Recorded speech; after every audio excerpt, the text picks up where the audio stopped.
Tonight is a very special occasion as we are excited to hear a discussion on the relationship between science and religion. With us tonight are four prominent scholars from diverse philosophical backgrounds here to discuss this topic. First, I would like to give a brief introduction of the scholars with us tonight.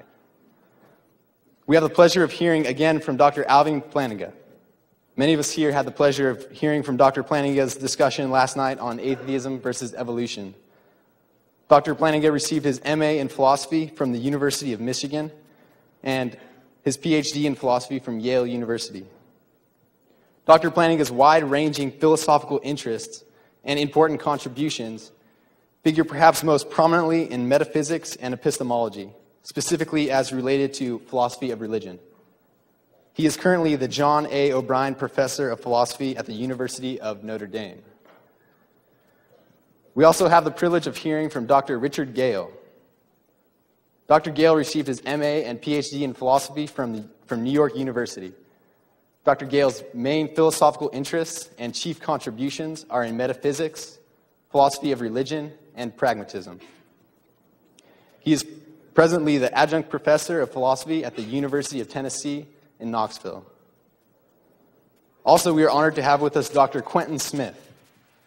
Dr. Smith received his MA and PhD in philosophy from Boston College, and his primary areas of interest are metaphysics, philosophy of religion and naturalism, philosophy of time, ethics, and philosophy of science.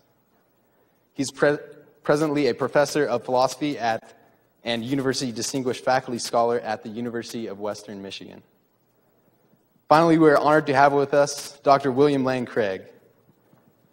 Dr. Craig holds two doctorates, one in philosophy from the University of Birmingham, England, and one in systematic theology from the University of Munich, Germany.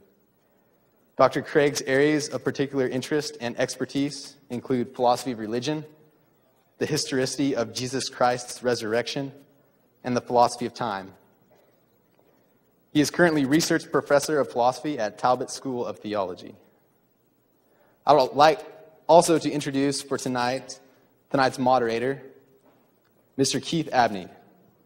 Mr. Abney received multiple degrees also, including an MA in History and Philosophy of Science from the University of Notre Dame, an MA in Theology from Fuller Theological Seminary, and an MA in Philosophy from the University of Notre Dame.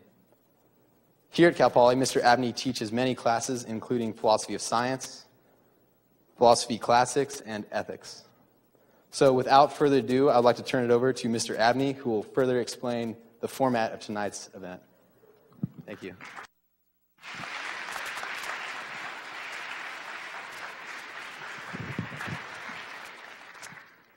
Good evening. Thanks for coming. I see there are quite a few of you. We're going to begin tonight with a few remarks by me. I'll start with some preliminary remarks about how this is going to work. We're going to have, after I finish my remarks, 4 opening statements, each with a response. Each of our 4 panelists will get a 10-minute shot at articulating their view about the relationship of science and religion. Again, one of the other panelists will then give a 5-minute response after each presentation. At the end of that time, we will then begin a free dialogue amongst the panelists. I'll be moderating that. That should last about 20 minutes. I'll try to keep them from throwing things at each other. Thank you very much. During the last quarter century, a flourishing dialogue between science and religion has been going on in North America and Europe. Science and religion have discovered that they have important mutual interests and contributions to make to each other. Let me list just 4 ways in which science and religion are related. First, religion furnishes the conceptual framework in which science can flourish. Science is not something that is natural to mankind. As Lauren Isley has emphasized, science is an invented cultural institution which requires a unique soil in which to flourish. Modern science did not arise in the Orient or in Africa, but in Western civilization. Why is this so? Isley argues that it is due to the unique contribution of the Christian faith to Western culture. The scientific enterprise is based on certain assumptions which cannot be proved scientifically, but which are guaranteed by the Christian worldview. For example, the laws of logic, the orderly nature of the external world, the reliability of our cognitive faculties, and the objectivity of the moral values used in science. Science couldn't even exist without these assumptions, and yet these assumptions cannot be proved scientifically. They are philosophical assumptions, which, interestingly, are part and parcel of a Christian worldview. Thus, religion is relevant to science in that it can furnish a conceptual framework in which science can exist.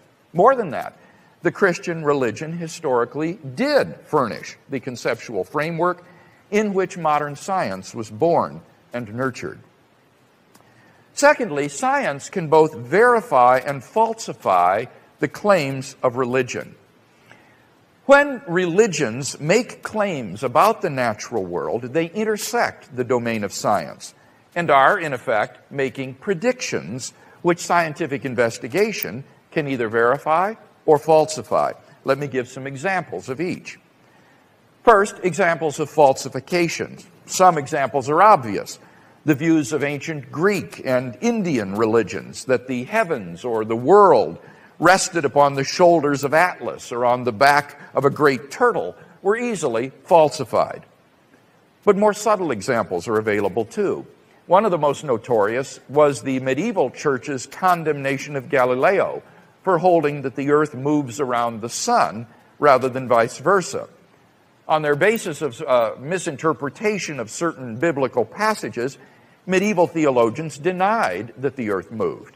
But scientific evidence falsified this hypothesis, and the church belatedly finally came to admit its mistake. Another interesting example of science's falsifying a religious view is the claim of many Eastern religions, like Hinduism and Taoism, that the world is divine and therefore eternal.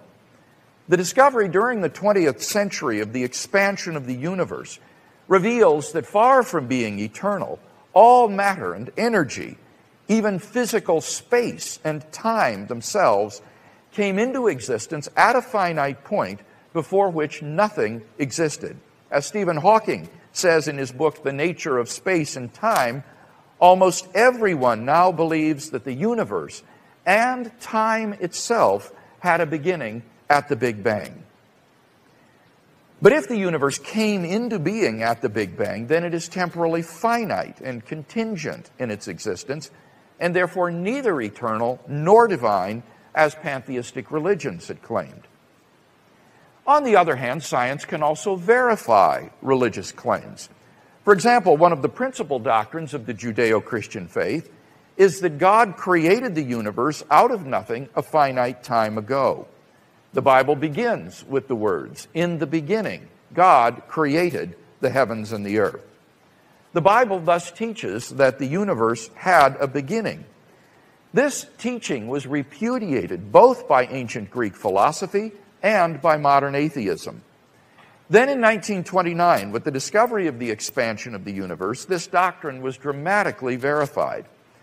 Physicists John Barrow and Frank Tipler, speaking of the beginning of the universe, explain, "At this singularity, space and time came into existence. Literally nothing existed before the singularity. So if the universe originated at such a singularity, we would truly have a creation out of nothing."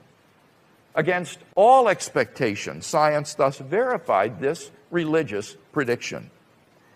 A second scientific verification of a religious belief is the claim of the great monotheistic faiths that the world is the product of intelligent design. Scientists originally thought that whatever the initial conditions of the universe were, eventually the universe would evolve the life forms that we see today. But during the last 30 years or so, scientists have been stunned by the discovery of how complex and sensitive a balance of initial conditions must be given in the Big Bang in order for the universe to permit the evolution and existence of intelligent life. In various fields, discoveries have repeatedly disclosed that the existence of intelligent life depends upon an incomprehensibly delicate balance of physical constants and quantities, such that if any of these were altered even by a hair's breadth, the balance would be destroyed and life would not exist. In fact, the universe appears to have been fine-tuned from the moment of its inception for the production of intelligent life. Given the incomprehensible improbability of the initial conditions necessary for our existence, it is plausible to believe that these are not the result of chance, but of design. Thus, science can both verify and falsify claims of religion. Third, science encounters metaphysical problems, which religion can help to solve. A possible example is the so-called measurement problem in quantum physics. According to quantum physics, subatomic particles do not have all of their properties intrinsically, but only in relation to a measuring apparatus. The problem is that the measuring apparatus itself can also be described by quantum physics, but then it too lacks certain properties unless it is related to another measuring apparatus. But that apparatus can also be described by quantum physics, and off we go on a vicious infinite regress. Unless there is some way to break the chain, nothing would possess any of these properties, which is absurd. Now, some physicists have proposed that the chain is broken when the measurement is observed by consciousness. But it seems outrageous to say that the whole universe depends upon human consciousness for its existence. Moreover, human consciousness is linked to a physical substratum, the brain, which can be given a quantum physical description. So the question inevitably arises, who observes the human observers? What is needed here is a sort of transcendent, cosmic observer who observes immediately the result of any quantum measurement situation. But this is, of course, exactly the being in whom the theist believes. And thus, the person who believes in God seems to have the resources needed to resolve the measurement problem plaguing quantum physics. Finally, number 4, religion can help to adjudicate scientific theories.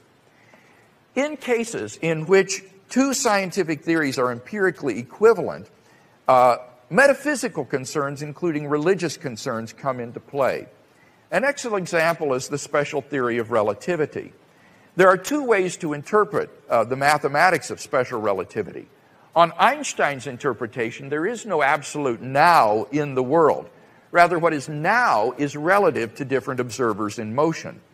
But on Lorentz's interpretation, there is an absolute now in the world, but we just can't be sure which events in the world are happening now because motion affects our measuring instruments. These two interpretations are empirically equivalent. But I want to argue that if God exists, then Lorentz was right. And here's the argument. If God exists, then God is in time because he is really related to the world. But if God is in time, then a privileged observer exists. And if a privileged observer exists, then an absolute now exists. Thus, there is an absolute now, just as Lorentz claimed. So if God exists, a Lorentzian, rather than an Einsteinian theory of relativity is correct. It's hard to imagine how religion could have any greater relevance to science than this, to show that one theory is wrong and another is right. So in summary then, I've described four ways in which science and religion can relate. Religion can furnish the conceptual framework in which science can flourish. Science can both verify and falsify claims of religion. Science encounters metaphysical problems which religion can help to solve. And religion can adjudicate scientific theories. And that's why, after all, the dialogue between these two disciplines is flourishing today. Let's look at the different reasons that William Craig advanced for thinking that science somehow is an aid, or it's aided by religion. First, he says that religion furnishes the conceptual framework in which science can flourish. That science, in order to get started, has to assume that the universe is orderly, that logic will work, and that our minds are cognitively in tune with the universe. Now, I don't think science has to assume that these things are true in order to get started. It could simply adopt as a working hypothesis that there are causal laws to be discovered and the universe is orderly. Moreover, it has quite a bit of good empirical evidence from our common sense experiences that there is widespread regularity in the world. Furthermore, it's possible that religion would give rise to science and that science would wind up giving a view of the world that would challenge the religious view. And that's going to be the substance of my 10-minute remarks, so I won't go into it here. It's something like Bertrand Russell's remark, common sense gives rise to science, but science, if true, refutes common sense, because it depicts a world that challenges the common sense view of things as having, objective sensory qualities. Let's move on now.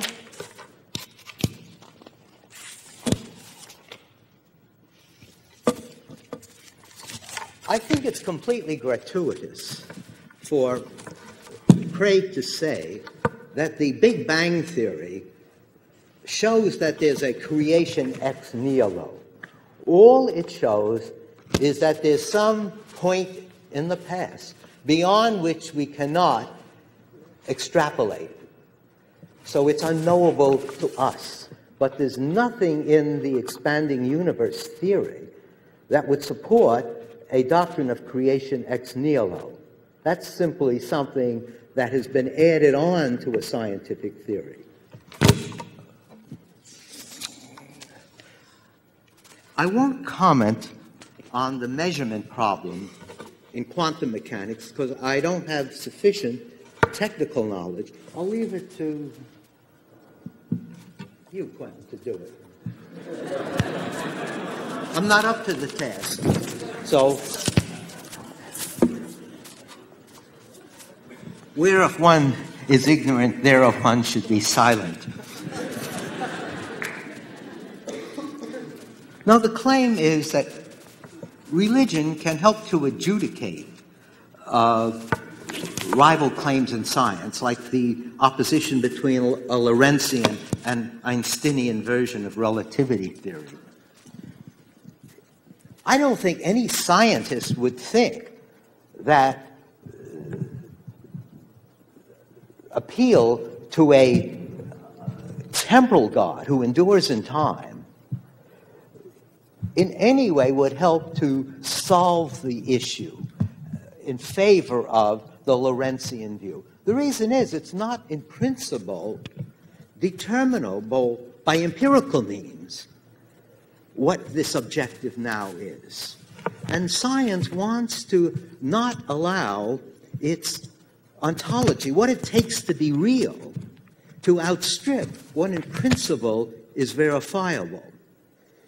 So it might settle the matter from the standpoint of a theologian, but certainly not someone committed to the scientific method of inquiry. Well, these are just a few quick remarks. And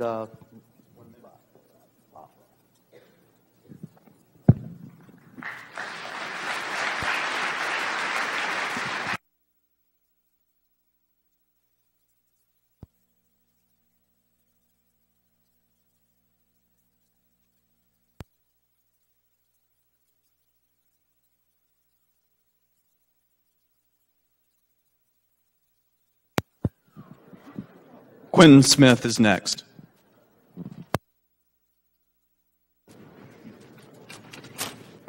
That's only the first.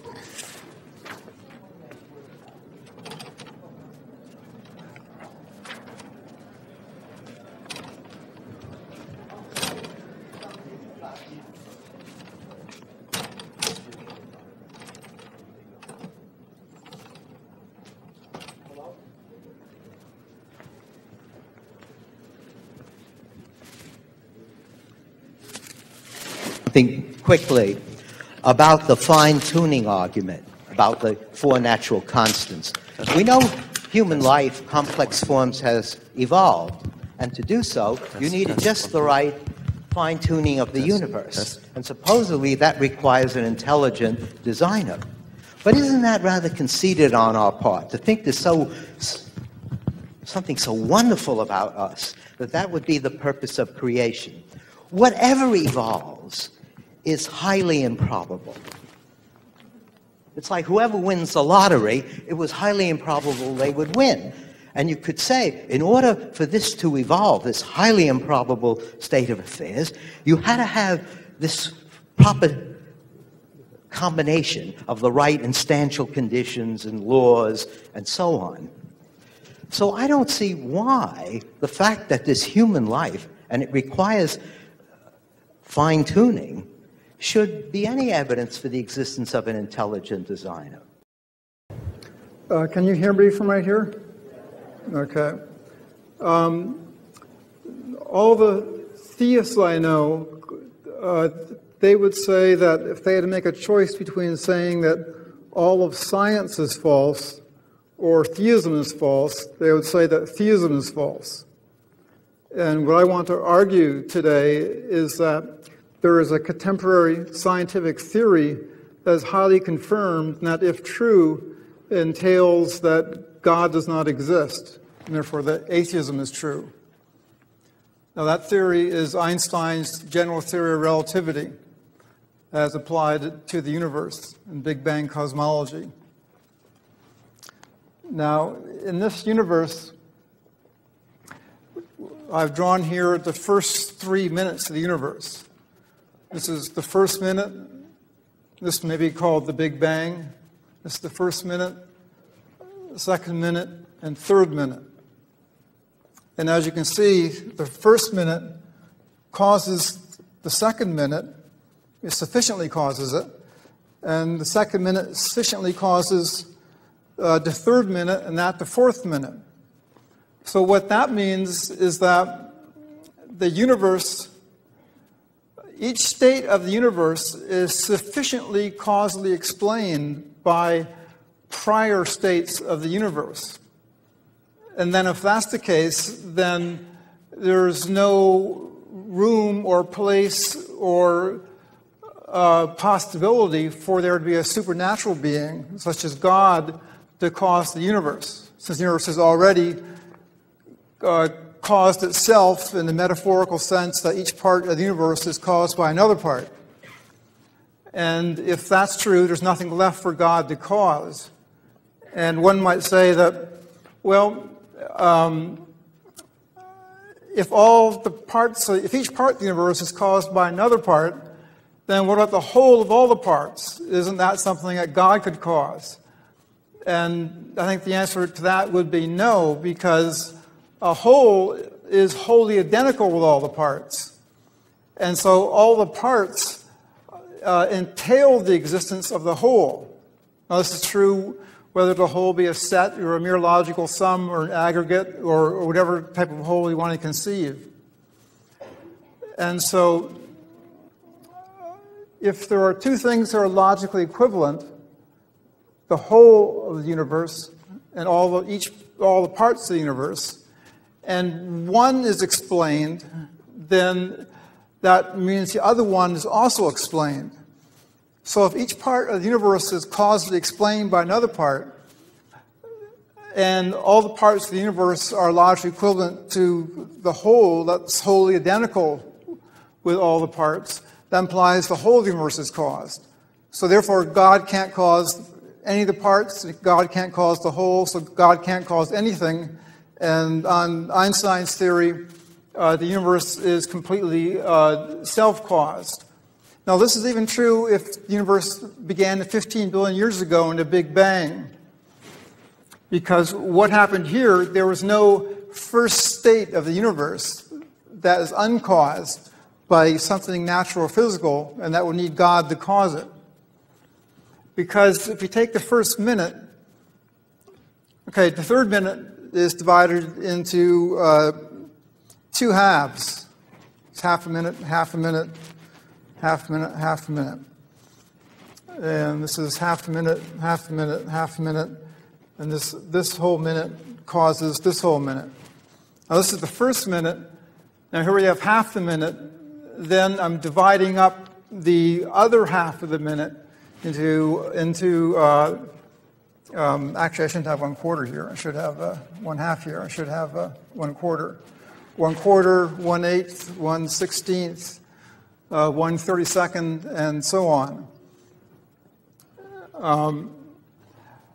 And you can do that in real numbers as well, which is how Einstein's general theory of relativity works, because its mathematics uses real numbers, just as did Newton's and just as do the spatial temporal variables of quantum mechanics, even though the energy and momentum variables don't range over a continuum of points.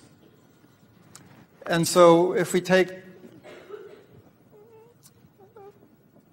this way of dividing up the universe into the beginning, we have a half a second, 1/4 of a second, 1/8 of a second, and we keep on going through all the real numbers.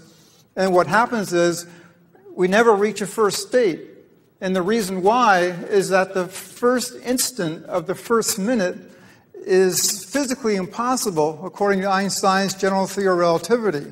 And it's physically impossible because every quantity of the universe would be some number divided by 0, and division by 0 is impermissible in mathematics. So, for example, the temperature of the first state would be some number n over 0, so that's impossible. And the density of the first state, if there was one, would be some density number n over 0, which is impossible. And the curvature of the first state would be n over 0 as well. So it's impossible that there would be a first state of the universe, which means that the first minute is half open, which means that instead of there being a first instant, for every instant there is an earlier instant. And even though that doesn't mean time is infinitely past in that direction, it goes on for a number of minutes or hours, it begins right here at this first minute.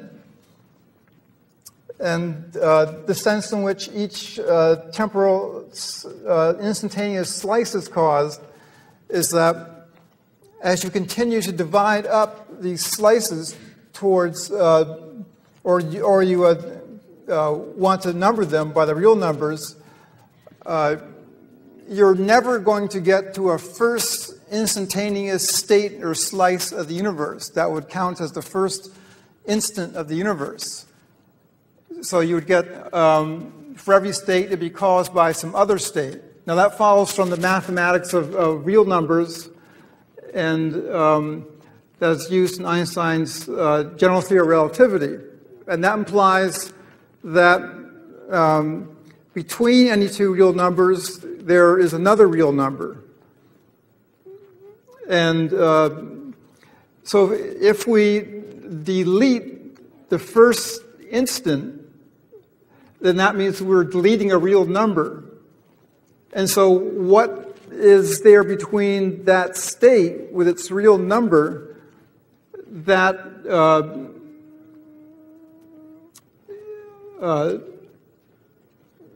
that's related to some other state?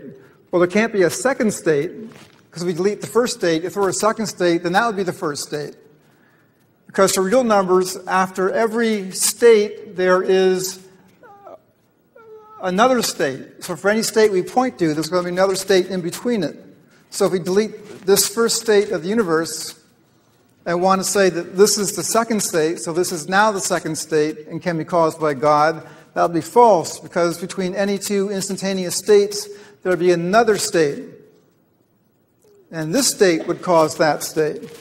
And if we're going to delete this, we want to say, well, if we delete this, then there's this state that's going to be the first state and can be caused by God. That would be false too, because between this and this, there's another state.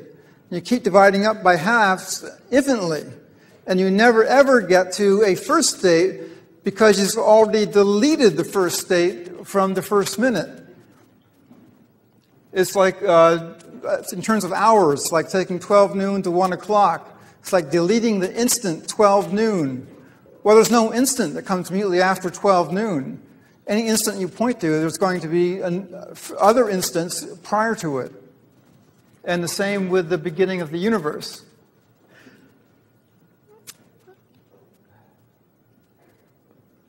And so what that shows is even if the universe begins, each part of the universe is caused by earlier parts.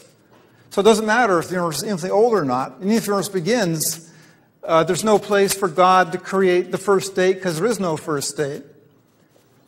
And so what we have here is a universe that explains its own existence in the metaphorical sense that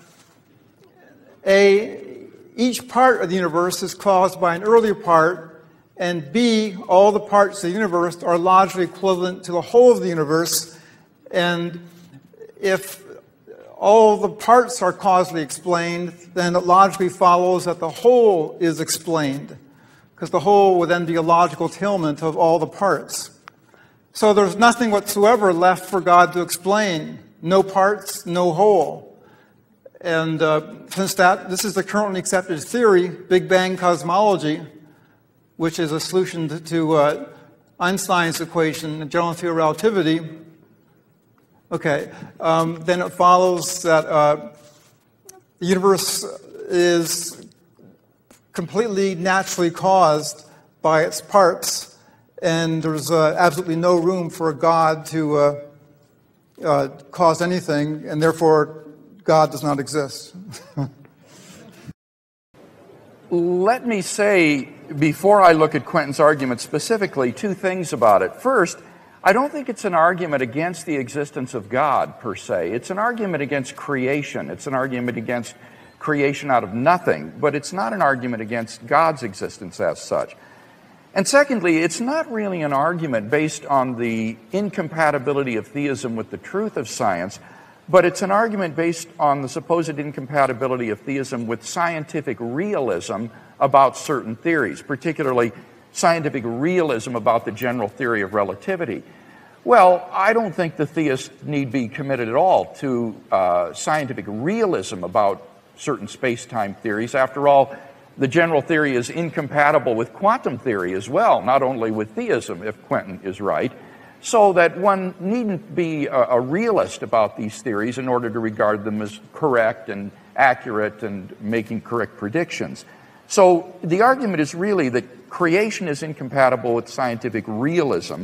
I don't think the argument, even if correct, therefore, is quite so earth-shattering as it might seem at first.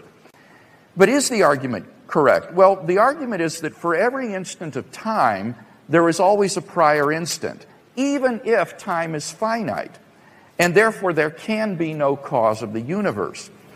Now, the key premise in the argument seems to be that if every instantaneous state of the universe has a cause, then the universe has no cause. If every instantaneous state of the universe has a cause, then the universe as such has no cause. Now, notice, first of all, that that is a philosophical, not a scientific premise. That premise is nowhere in the general theory of relativity. So this doesn't demonstrate the incompatibility of that scientific theory with creation. Rather, this is a philosophical argument that uses scientific information to try to disqualify creation. But it is a philosophical, not a scientific argument. Now, is this premise true? Well, it seems to me that it's false to say that just because every instantaneous state of the universe has a cause, the universe can have no cause. What is the justification for that premise? Well, it's not altogether clear from Quentin's presentation. Perhaps he thinks that if every state of the universe is explained, then the whole universe is explained. But that is clearly a fallacy of composition. It's like reasoning because every part of an elephant is light in weight, therefore the whole elephant is light in weight. So that can't be the justification for the premise. Well, maybe Quentin means if A explains B and B entails C, then A explains C. But again, that doesn't seem to be true. I don't think explanation is closed under entailment in that way. To give an example, I could say that the lady from housekeeping making my bed explains why my bed was made. the fact that my bed was made entails that my bed exists. But does therefore the ladies from housekeeping making my bed explain the existence of the bed? Well, clearly not. So that won't work as a justification for this premise. And then consider the argument for the fact that the universe would have a cause. Whatever begins to exist has a cause. The universe began to exist. Therefore, the universe has a cause. Quentin's argument implies that the universe never began to exist because it had no cause. If whatever begins to exist has a cause, then the universe, being uncaused, never began to exist. But in what sense did it never begin to exist? Well, Quentin would say the universe never began to exist because for every state of the universe, there is always another instantaneous prior state. But I think that's just the wrong definition of what it means to begin to exist. To begin to exist does not mean to have a beginning point of existence. It simply means that for any temporal interval at which something exists, there is only a finite number of equal intervals prior to that. And it's in that sense that we can say that the universe began to exist. And therefore, Quentin's premise, I think, is unjustified. Finally, notice one odd anomaly about this argument. If it's correct, then nothing could ever begin to move from a state of rest. Because if something is at rest and begins to move, there is no first instant at which it's moving. If it's moving, then it's already in motion. It's not beginning to move. But if it's at rest, then it hasn't yet begun to move. So if for something to begin to move from a state of rest implies there is no first instant at which it begins to move. Rather, it just begins to move, and you can always analyze its motion in terms of these instantaneous states right back to the point of rest. In exactly the same way, the universe could begin to exist even if it lacks an initial instant or beginning point of existence. Now, Keith runs a really tight ship here, so I'm going to have to watch myself that I don't exceed my I guess I've got 10 minutes. Well, our topic is the relation between religion and science. Now, there are very many different kinds of religion, as you know. There is Buddhism, there is Christianity, there is Taoism, there is Hinduism, and so on, Judaism, Islam. There is also a kind of religion, there's something at least like a religion, as I said last night, something I'll call naturalism. That's the idea that there isn't any such person as God or anything like God.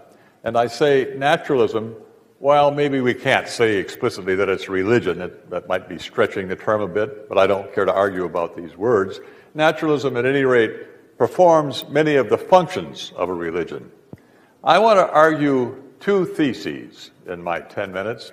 First, that there is superficial conflict but deep concord between Christianity and science.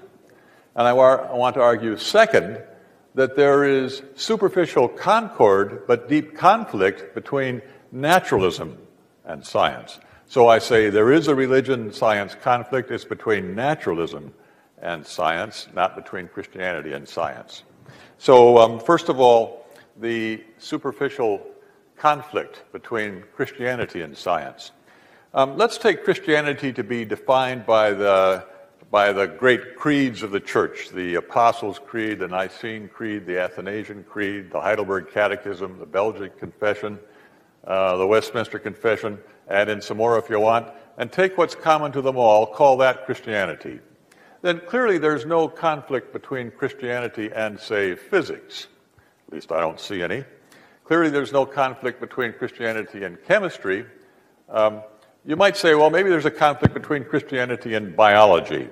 But if that were so, it would presumably be because there is a conflict between Christian belief and evolution. Now, evolution has lots of different sides to it, and because Quentin will be breathing down my neck, I won't be able to explain any. I'm sorry, not Quentin. Keith will be breathing down my neck. I won't be able to explain any of that. But I'll just assert there isn't any incompatibility between Christian belief and evolution either. God could have created the world by virtue of evolutionary processes. Where there does seem to me to be a conflict is between Christian belief and a certain fast-growing part of psychology called evolutionary psychology, formerly called sociobiology. The whole aim of evolutionary psychology is to explain prominent, important human traits in terms of our evolutionary origin back there on the plains of Serengeti a million years ago. So evolutionary psychology attempts to explain, for example, the sort of behaviors that characterize men and women when they behave with respect to each other, parents and children too. But not only that, it also tries to explain such things as our love of art, our love of music, our love of stories, literature, and the like, and our religion and our morality. Attempts to explain all of these things in terms, as I say, of our evolutionary origin. Each of these things, whatever part of it we're talking about, at some point arose in some fashion and turned out to have adaptive value, enabled those people that displayed this trait or those groups that displayed this trait to survive and reproduce. So it was maintained in the race. All right. Now, some of these theories. One question is whether evolutionary psychology constitutes good science or not. Maybe it does, maybe it doesn't. And I won't say anything about that one way or the other. I'll just assume for the moment that it does. And some of the theories from evolutionary psychology, I take it, are incompatible with Christian belief. For example, David Sloan Wilson's theory of the nature of religion is incompatible with Christian belief because it implies that the cognitive faculties or the sources of belief, the cognitive faculties that produce religious belief are not aimed at the truth. Rather, they're aimed at the production of behavior which is fitness maximizing. And that seems to me to be incompatible with Christian belief. So there is a conflict. Well, I say this conflict is superficial. Why do I say it's superficial? For the following reason. As all of you know, when you do science, you aren't supposed to use God in your theories or any other supernatural being. You can't explain something in science by proposing that God does it. Maybe Newton could get away with that. In the old days, he could say God periodically adjusts the orbits of the planets, but nowadays, that's not proper. That's not part of science. Nor can you use in science anything as evidence that you think you know or know by way of faith from the Bible, by way of revelation, or by way of faith from the Bible, for example. Can't do that. This sort of constraint on science is often called methodological naturalism. All right? Well, now suppose what we've got here in evolutionary psychology is a kind of science which, like with all science, is constrained by methodological naturalism. What does this mean? Well, what that means is that the scientific evidence base, what you can use as evidence in science or qua-scientist, is constrained by methodological naturalism. It can't contain anything you know, for example, from revelation. But the Christian's evidential base is broader than that. It includes all that's in the evidential base of science, and in addition, it contains whatever the Christian knows by way of revelation, that there is such a person as God, that God is a Trinity, that Jesus Christ came to redeem us by atoning for our sins and the like of that. So, suppose it's true that from the limited perspective of methodological naturalism, the best way to think about human beings is evolutionary psychology and conflicts with Christian belief. That's perfectly compatible with Christian beliefs being true.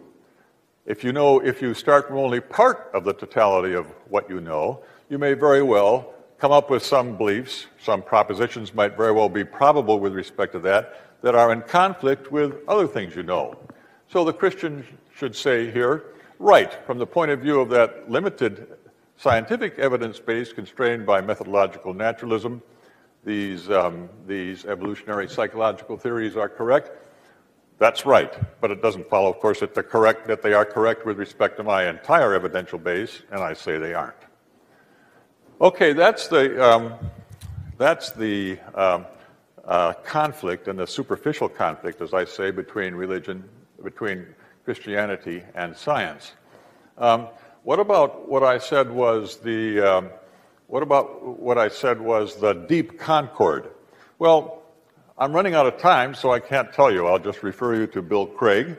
Bill Craig already explained what some of this deep concord is. The Christianity with the claim that we human beings have been created in God's image and created in such a way, therefore, that we can know things about the world makes a very nice home for science, and science, of course, grew up in the bosom of Christian theism. Now, turning to naturalism, first of all, the superficial concord. Richard Dawkins, as I quoted last night, says in a certain place that evolution makes it possible to be an intellectually fulfilled atheist because it gives a kind of answer to the question, how did all this plant and animal life get here? Where did it come from? It gives an answer to that question that prior to, say, Darwin, wasn't available to the naturalist. So there is a kind of superficial concord. There is deep conflict, though. And that was the lecture I gave last night. So I really can't, I've got right now about 35 seconds. I can't compress the whole lecture that took more than 35 minutes last night into 35 seconds. But the basic point is, if you accept naturalism and you also accept evolution, then the probability of your cognitive faculties being reliable will be low. In particular, the probability that the cognitive faculty that produces belief in naturalism, that's reliable, will be low, all right? Once you see that probability is low, then you have a defeater for the proposition that your cognitive faculties are reliable. That is to say, you have a reason for rejecting that proposition, that they're reliable. Once you have a defeater for that proposition, that your cognitive faculties are reliable, you have a defeater for any proposition that's produced by your cognitive faculties, including the conjunction of naturalism with evolution. So that conjunction produces a defeater for itself. It is therefore self-defeating. That means you can't sensibly believe the conjunction of naturalism with evolution. That means that naturalism conflicts with evolution. But evolution is an important, widely accepted, paradigmatic, contemporary scientific theory. Therefore, naturalism conflicts with science. Okay, I think the main issue that both Al Plantinga brought up and William Craig brought up is that to deduce atheism from science, you need to add the supplementary premises of methodological naturalism or metaphysical naturalism. And I don't think that's true, because my original argument I gave, all the deductions I gave were deductions from scientific theses, and there were no metaphysical or naturalistic assumptions in the argument that were not in Einstein's theory itself. And I think that pertains also to what Al Plantinga is saying. He wants to say that you need methodological naturalism in order to have a scientific theory such as evolutionary psychology that is inconsistent with Christian belief. But I don't think that's true, because I think the abandonment of God and Christian belief from science actually grew out of science itself, because science began roughly around the time of Newton's book on natural philosophy, and Newton included God within his science, and that wasn't a methodological supernaturalism or a metaphysical supernaturalism. That was actually an axiom within his scientific theory. Newton claimed that space and time were God's sensorium. And Copernicus claimed that he defined gravity non-quantitatively, but he defined it as as the means by which God brings about the falling of bodies to the earth. But as the time went on, as the 19th century occurred, using the method of science, not methodological naturalism, but just using science, the predictions of science and the evidence gathered from that, it was found that there's no evidence that space and time are God's sensorium. So that was dropped from Newton's philosophy. And all references to religion were dropped from science because there was no evidence for that. No religion could make a prediction that could result in a confirmed observational evidence. And I think with regard to Darwin's argument, I would say that I didn't hear the talk from last night, apparently. But I would say the argument that naturalism and evolution is highly improbable. Well, first of all, I would say that naturalism is itself entailed by Darwinian evolution, since it's actually a part of evolutionary theory. And so you can't conjoin evolution with naturalism and treat it as a largely independent conjunct. And if you try and conjoin evolution with theism, you get a self-contradictory proposition, because evolution includes naturalism within itself. Because evolution describes a natural causal process that brings about the evolution of organisms.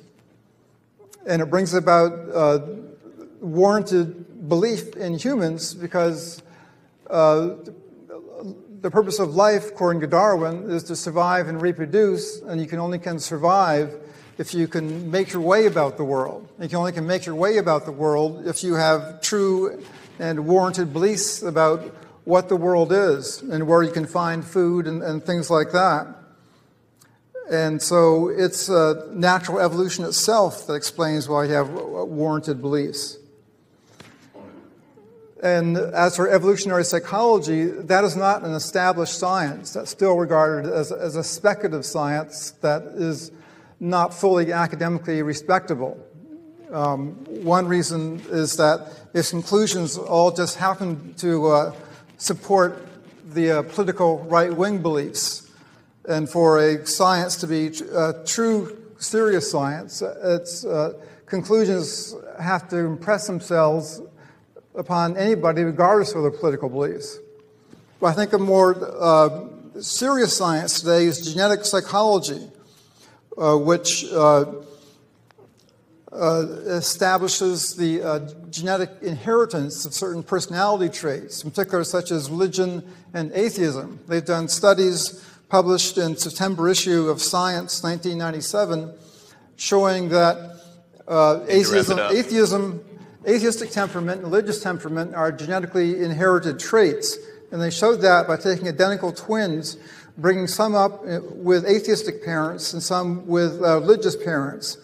And they found out that the twins brought up with atheistic parents, as adults, the twins were both,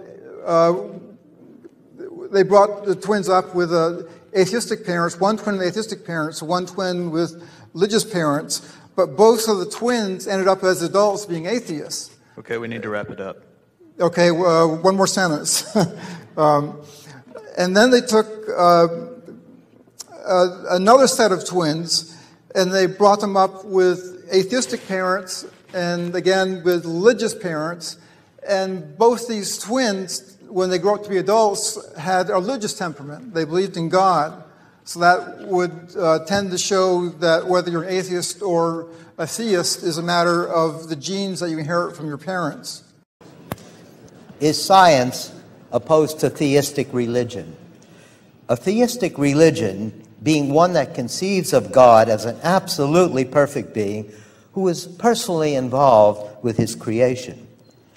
In the past, there have been sharp clashes between the historical claims made by fundamentalist theisms and some of the historical sciences, such as archaeology and cosmology.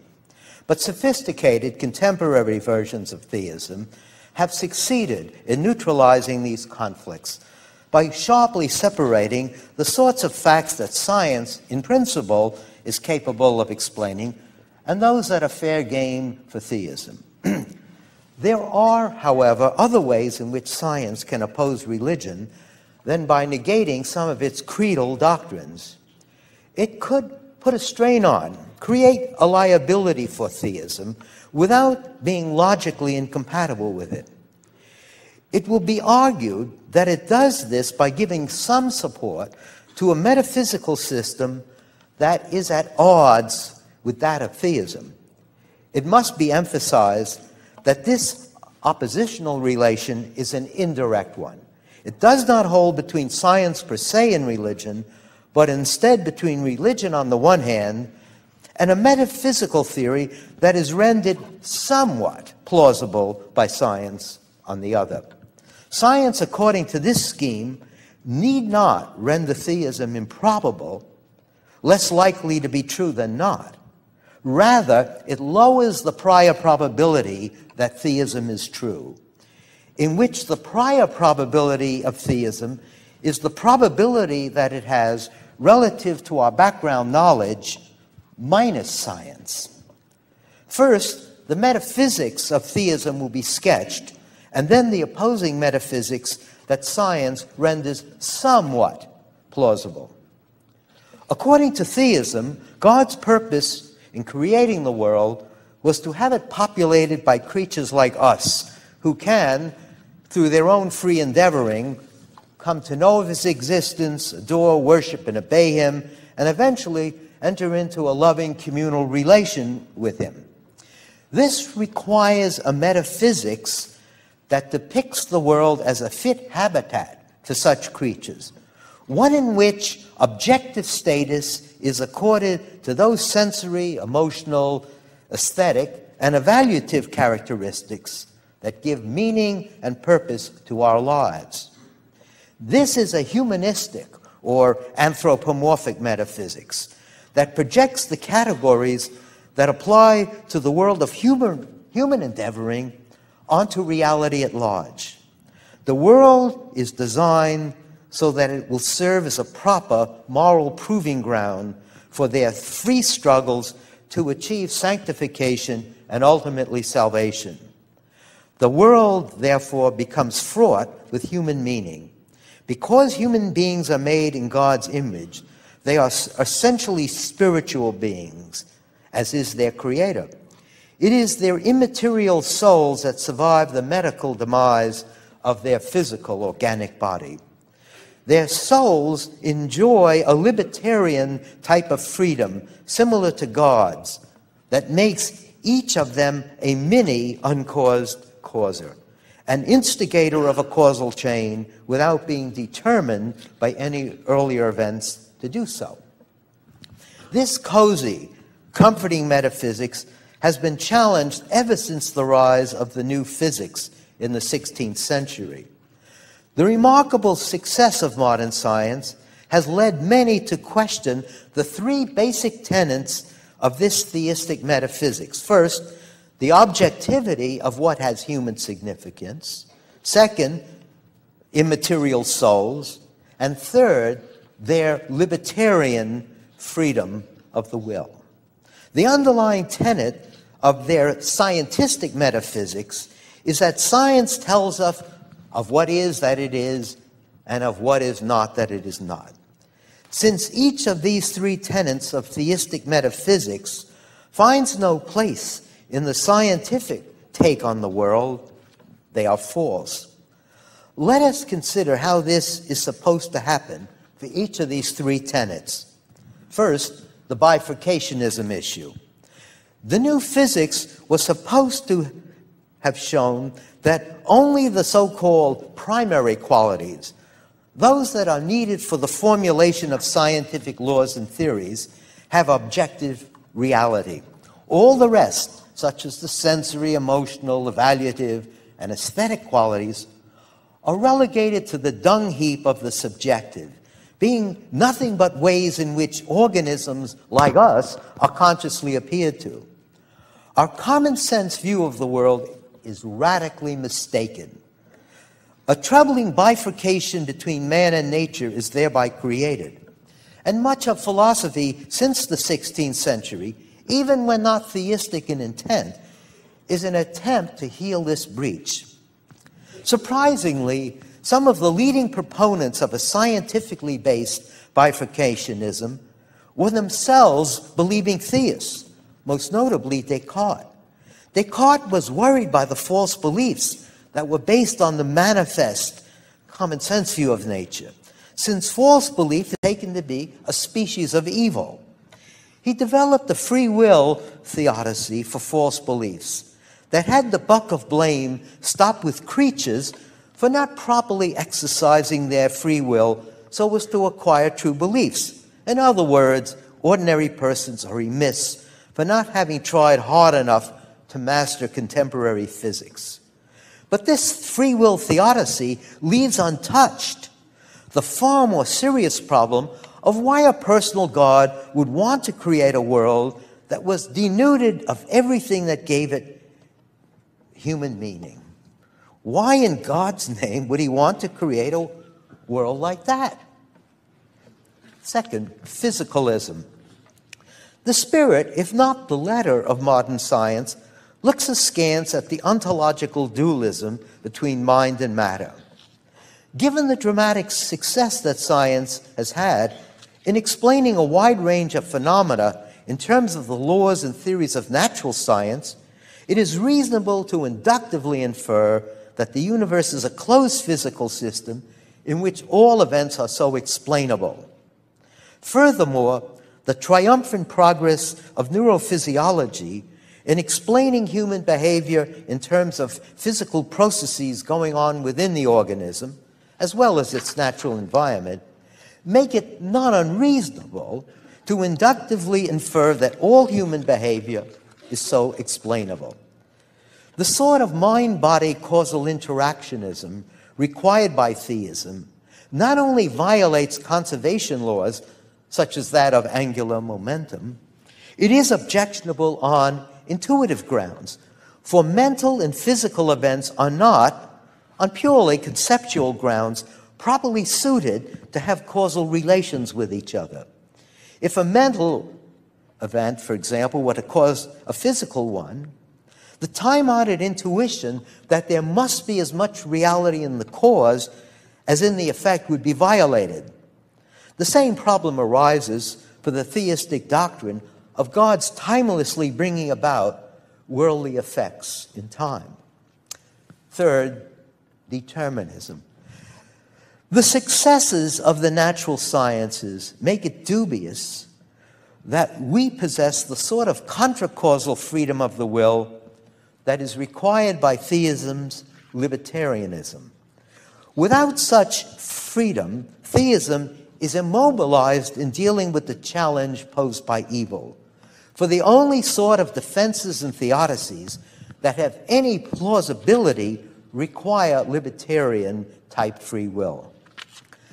The success of the social sciences in giving naturalistic causal explanations of religious beliefs and experiences, although not showing that they are respectively false or unveridical, challenge exclusivist theistic religion, such a religion being one whose creed entails that every other religion contains at least one false proposition in its creed, and that salvation can be achieved only by following this religion.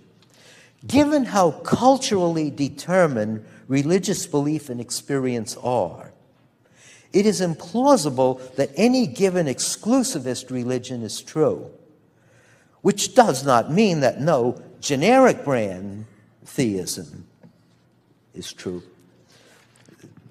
one based on a kind of vital common denominator of the creeds of the great extant religions. The theist, of course, will challenge all three of these scientistic views. It's not science, it's a metaphysical theory inspired by science. For example, bifurcationism can be avoided by denying either scientific realism, as would an instrumental account of scientific theories, or the assumption that what science does not take note of is not. Physicalism could be challenged either on conceptual grounds or from the perspective of paranormal psychology. The point is that theists must commit themselves to highly mooted and dubitable metaphysical theses. And this creates a liability for theism, one that is probability lowering, though it may not lower it Time to finish up. to less than 1/2.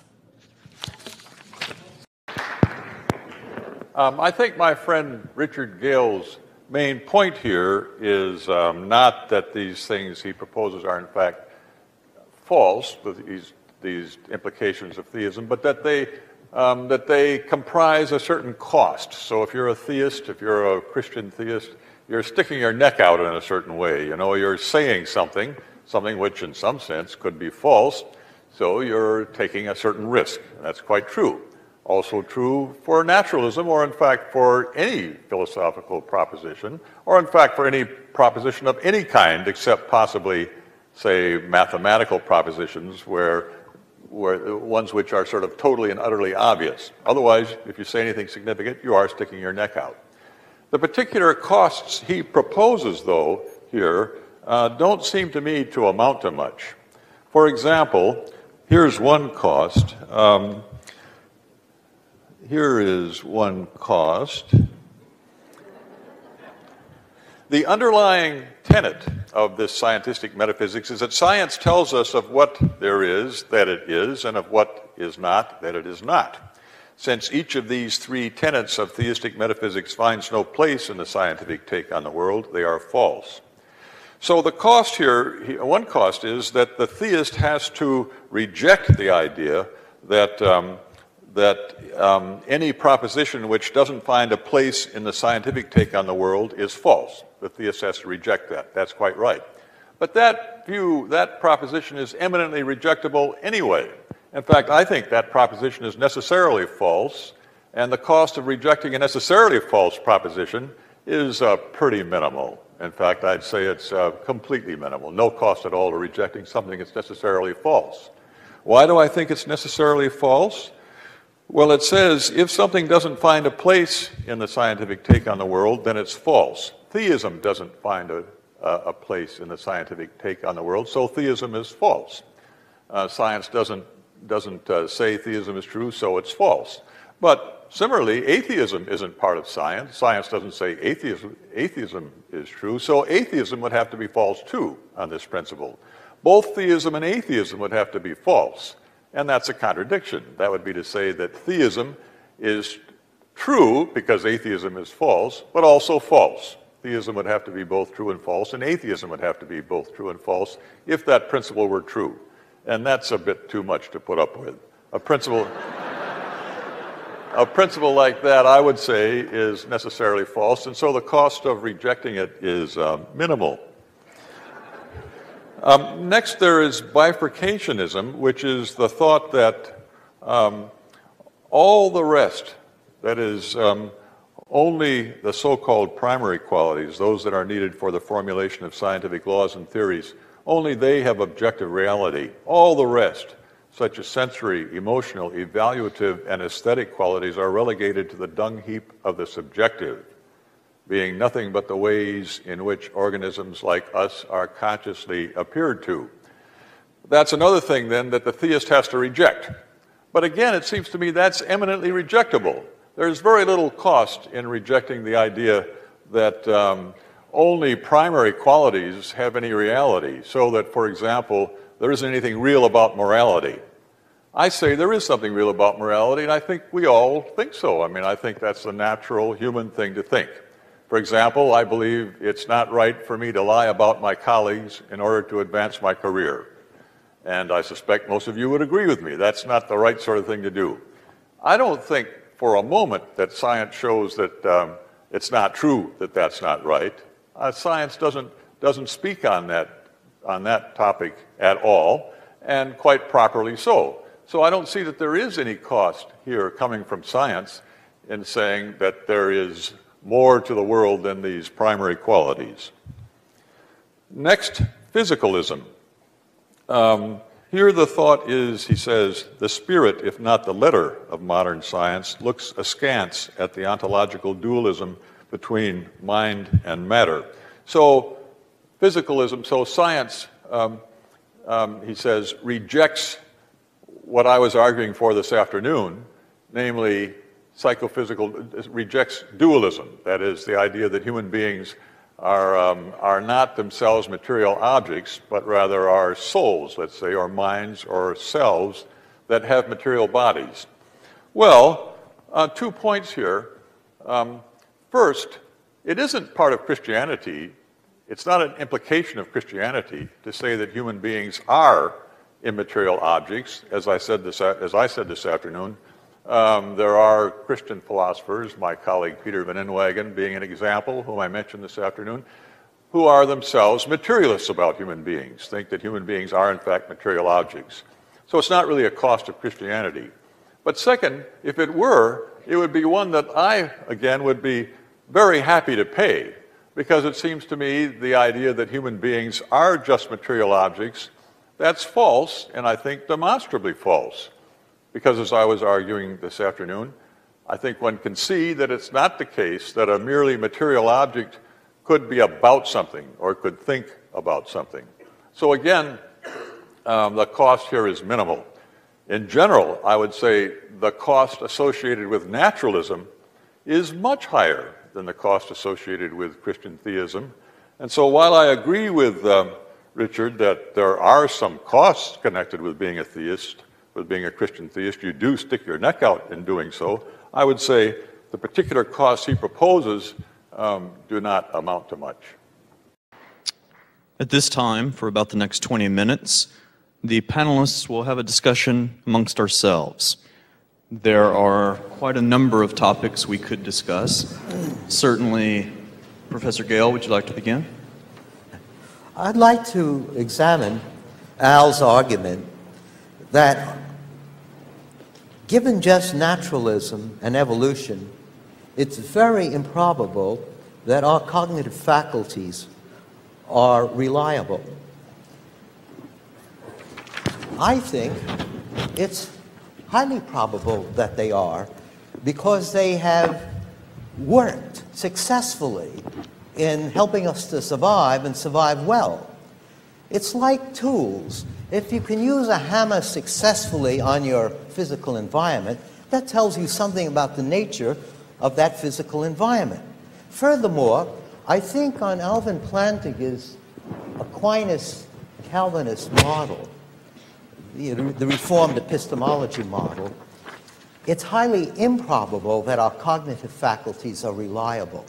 The reason being, according to this story, because of original sin, our cognitive faculties, our sensus divinitatis, for example, was seriously impaired.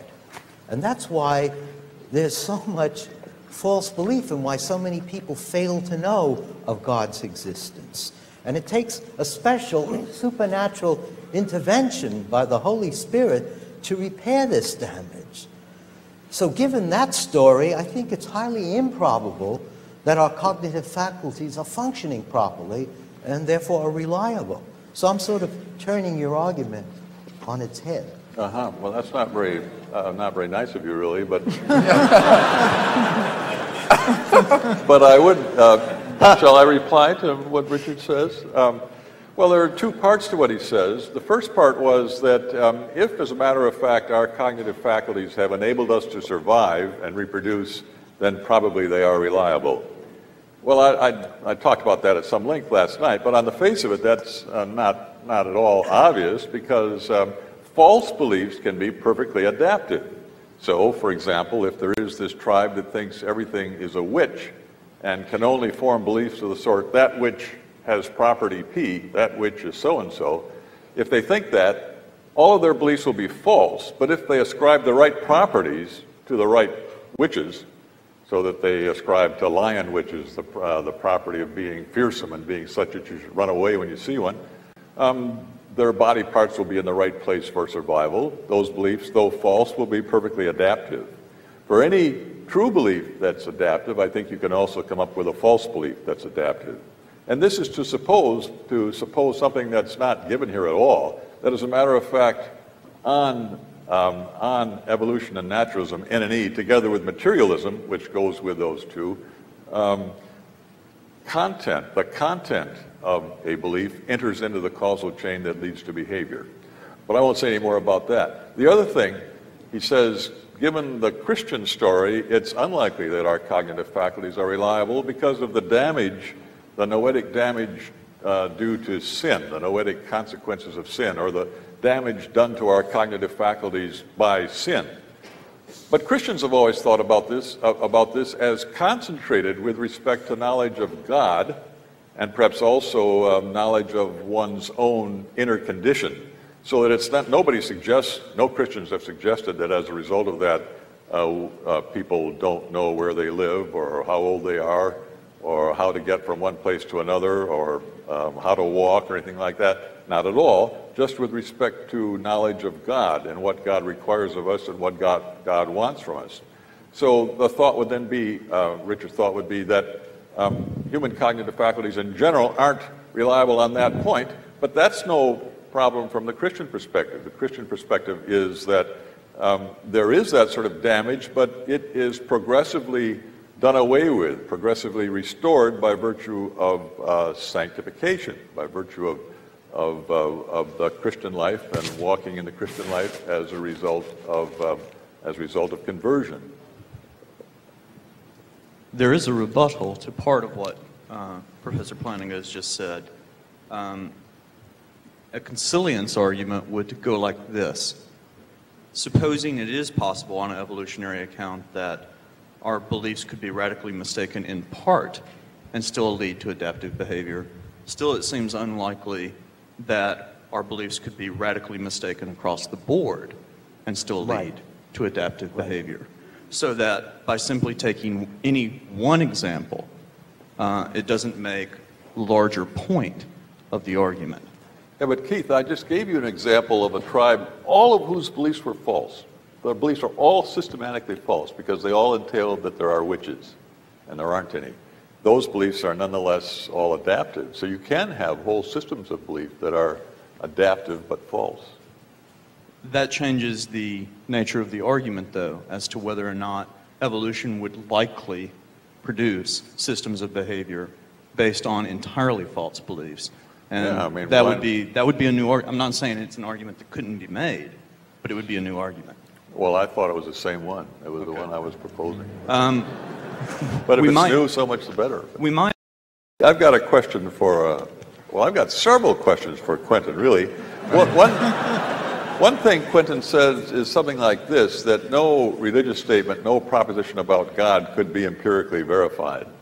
That seems to me to be whoppingly false. Here's a counterexample. God has not created 700-pound rabbits in Cleveland. One can certainly verify that. You go to Cleveland, and if you don't find any 700-pound rabbits, you know God hasn't created any 700-pound rabbits in Cleveland. I've got another question for Quentin, too. I've got another question for Quentin. Quentin says that according to science, according to the general theory of relativity, each state of the universe is explained completely by the preceding state of the universe. But Quentin knows perfectly well that according to the ordinary classical orthodox interpretation of quantum mechanics, when there is a collapse of the wave function, when there's a measurement, let's say, well, then there is the wave function collapses in a certain way, and there isn't any physical explanation of its collapsing in that way. So I don't see how you can say that, Quentin. Oh, because the Copenhagen interpretation of quantum mechanics doesn't apply to the universe as a whole. Doesn't what? And it doesn't apply to the universe as a whole, but only to a localized subsystem within the universe, and therefore it can't apply to states of the universe as a whole. Well, I mean, so you've got as part of the whole state of the universe this collapse. That particular part is not explained, so the whole thing isn't explained. There's a part of it that's not explained. You were saying that to explain all the parts is to explain the whole, and to explain the whole is to explain all the parts. Here you've got a part that's not explained. Okay, well, I think I would respond to that by saying that most physicists who are on the cutting edge of developing quantum mechanics, they all reject the Copenhagen interpretation. And the two predominant interpretations they accept, the consistent histories interpretation and the Bohmian interpretation, they all are deterministic theories. Yeah, but I don't agree with you that most physicists reject, you say on the cutting edge. So On maybe, the cutting edge. Maybe you're defining cutting edge as ones that reject the Copenhagen theory. No,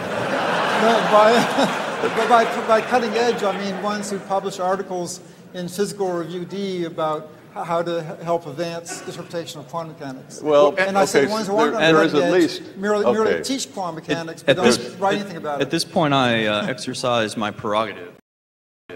And there are any number of cutting-edge interpretations of quantum mechanics. One of them is called the many worlds interpretation. Philosopher John Leslie says that this is an alternative to fine-tuning arguments for the existence of God. I wonder if Professor Craig or anyone else would like to comment on that. Actually, I think John Leslie sees many worlds hypotheses as being very friendly to the idea of fine-tuning, because those who have the resort to many worlds in order to explain these anthropic coincidences thereby show that there is something here that cries out for explanation, and that the easy answer, oh, this is just due to chance, it's just the cosmic lottery, doesn't satisfy. So that in that sense, although the many worlds interpretation is an alternative to design, it does nevertheless recognize that there's something here that cries out for explanation. There's more than meets the eye. And so in that sense, it's a kind of backhanded compliment to the design theorist. And they find themselves in the same bed with each other. Now, one would want to go on to try to criticize, I think, these many worlds hypotheses as an illegitimate attempt to multiply your probabilistic resources without warrant. It's like trying to explain some improbable event by saying, well, there were many rolls of the dice and there are many worlds. And I think one can criticize that on a number of grounds. I agree that the many worlds hypothesis has nothing to be said in its favor. However, I disagree with your initial remarks that even if it were true, it would not in any way undercut the argument that you gave from the fine-tuning. I think it completely undercuts it, because if you have the many worlds, then there will be among them some worlds that have the kind of fine-tuning that will bring about our evolution. We just happen to live in one of those worlds. And it's like whoever wins the lottery, it's highly improbable that they would win. And yet we know someone's got to win it. And likewise with the many worlds. We know that there's going to be some world that'll have the right fine-tuning for the evolution of us. Yeah, I didn't mean to imply that it wasn't an alternative to design. You're quite right, Richard, about that. But what I was suggesting is that even though it is an alternative to design, that both the design theorist and the many worlds theorist recognize that there's something here that cries out for explanation, and they offer metaphysically different. But the many worlds theory gives that thing that cries out for explanation, why we're here, in terms of, well, according to probability theory, they some are world alternatives. is going to have it, and we just happen to be in such a world, and there's no reason to explain anything further. Right. So it puts an end to the regress of why questions. Well, that's the way the cookie crumbles. I mean, that's the goal. You know, I think that one of the difficulties with these theories is that there aren't any mechanisms to generate many worlds that would be random and varied, and those mechanisms that have been suggested often involve fine-tuning themselves, so that it's like a lump in the carpet that's depressed at one point only to pop up somewhere else. But you're quite right, I think, in your basic thrust, that it does represent an attempt to avoid design. So the push is for an explanation as opposed to a brute fact, and we have alternatives, but the claim both here is that many worlds is not a very satisfactory alternative. Could I ask a question of Richard? Because I think that the point that you were making connects with what Al was saying, in that it doesn't seem that it's so much science itself that is incompatible with religious faith.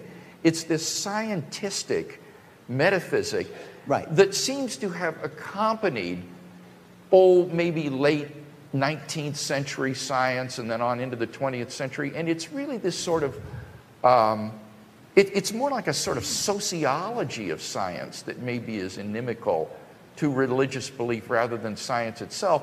And I think in a sense Al was agreeing with that insofar as many scientists would want to say they have to presuppose methodological naturalism to do their work.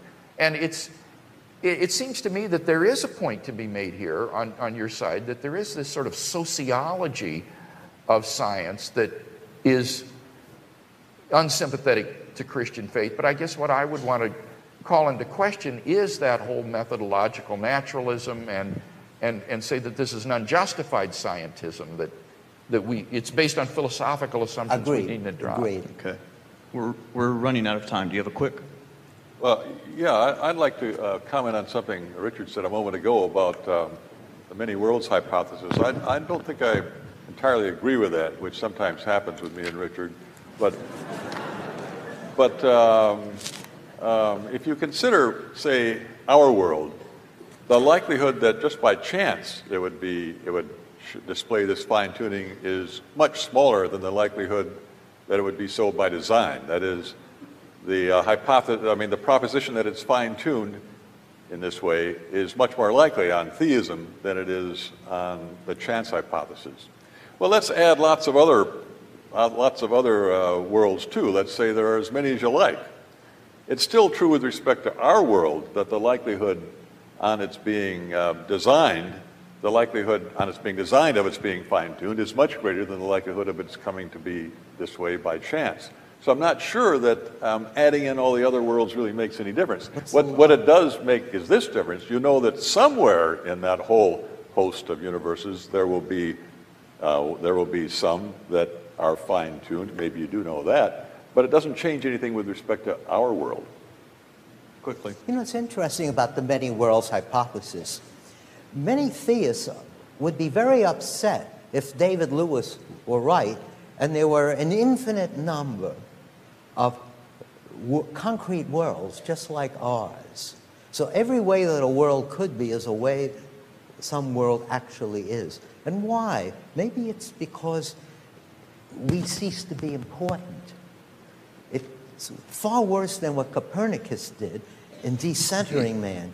Well, consider another way that science might create a liability for theism. It's discovered, or has good evidence, that there are countless solar systems like ours with planets similar to us, so probably there's life similar to us throughout the universe. Milne, the cosmologist, raised the problem, does this mean that the coming of Christ and his crucifixion become a traveling tent show, playing one-night stands? You know, it's sort of interesting, Richard. That's an interesting issue. So here's a way in which modern cosmology might create a problem. It is an interesting issue, but it was already broached in the 17th century. And there were several divines in the 17th century that thought about this very question. They asked, well, might it not be that there's all sorts of other intelligent life throughout the universe? And they thought, yes, that could very well be. It'd be quite likely that God wouldn't just create us. I mean, we're wonderful and all that, but he might very well want to create all sorts of hosts of races of intelligent creatures. And then they raised that various question. Well, then what about Christ's sacrifice? And of course, one possibility is that these other races didn't fall. And another possibility, so they don't require any divine atonement. Another possibility is that they fell, but for them there's some other kind of atonement. And still another one is that Christ's sacrifice would be perfectly good for them too. Weren't all these philosophers, were at least one of these philosophers burnt at the stake? Sorry? Bruno? What was that? Wasn't one of the philosophers who suggested this theory you're recounting? No, they were both eminent Anglican clergymen. And they weren't wrote books burned? on it. No, they weren't. This is later than 1600. Oh, okay. No, they weren't. They weren't even singed. And on that point, but what Professor Plantinga does leave out, though, that there have been prominent scientists and theologians who have thought that the incarnation must be a one-time only event, and therefore extraterrestrial life is impossible. One named Maunder, for example, was prominent in the debate over the canals on Mars. But we're out of time on that particular debate.